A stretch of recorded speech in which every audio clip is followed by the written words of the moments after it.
આજે બપોરે વડોદરા ફાયરને કોલ આવ્યો. કારેલીબાગ અંબાલાલ ગ્રાઉન્ડની પાછળ આવેલ સ્કાય હાર્મનીમાં એક મહિલા ફસાયા છે. તેઓ કોલ આવતા ફાયર બ્રિગેડ ઘટના સ્થળ પર પહોંચ્યા હતા. 7મા માળે એચ બ્લોકમાં ત્યાં જતા ખબર પડી કે મહિલાને પહેલેથી જ કાઢી લેવામાં આવી છે. સ્કાય હાર્મોનીમાં ફાયર બ્રિગેડની એન્ટ્રી પડતા જ સ્થાનિક લોકોમાં કુતૂહલ વ્યાપી ગયું હતું. જોકે ફાયર બ્રિગેડ પહોંચે પહેલા જ સ્થાનિકોએ આ વૃદ્ધાને ઘરમાંથી બહાર કાઢી લીધા હતા. ફાયર બ્રિગેડને ફેરો ફોગટ પડતા ફાયર બ્રિગેડના અધિકારીઓએ ફરિયાદીને જણાવ્યું હતું કે માજીને કાઢી લીધા પછી અમને ફરી ફોન કેમ નહીં કર્યો.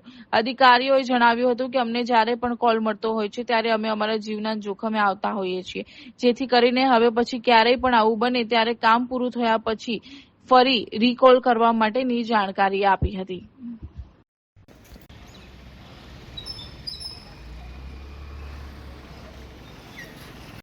कंट्रोल से कॉल मिला था कि आनंद नगर कारेली बाग एच टावर में एक माजी फंस गई है मकान के अंदर. दरवाज़ा बंद हो गया है और वो अंदर घबरा रही है. मतलब हम लोग स्थल पे पहुंचे तो तब तक घर वालों ने जो है निकाल लिया था उनको. आपको लगता है कि फिर से कॉल करना चाहिए, जिस तरह से निकाल दिया तो... हाँ, उन्होंने हालांकि हमने उनके संपर्क में ही थे उनके फ़ोन पे, लेकिन उन्होंने ऐसा बताया नहीं कि हमने निकाल लिया है. और क्या मैसेज देना चाहोगे बड़ौदा वासियों को, जिस तरह से फायर दौड़ती है निकालने के बाद फ़ोन करें अब तुरंत कॉल करना चाहिए. हालांकि अभी कोई दूसरा कॉल आया तो हम लोग वहाँ नहीं पहुँच पाए और ये कॉल बीच में ही हमारे को जो है इतना ज़्यादा हैरानगति तो नहीं बोलेंगे, लेकिन कुल मिला के ठीक नहीं है. उनको तुरंत बताना चाहिए ये चीज़.